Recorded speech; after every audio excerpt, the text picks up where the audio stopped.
કે આઠમા દરવાજા મારો વાસ છે માટે આ કરણ વેલા મારી સાથે યુદ્ધ કર.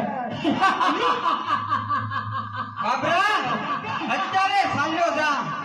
અત્યારે મહારાજ કરણસિંહ નહીં પરંતુ હરપાલ જે બકોડા તારી સામે છે. માટે આજથી મહારાજે મને આઠમના દરવાજે નોકરી સોંપી છે. માટે કાલે સવારે મહારાજની કચેરીમાં તારો ન્યાય થશે.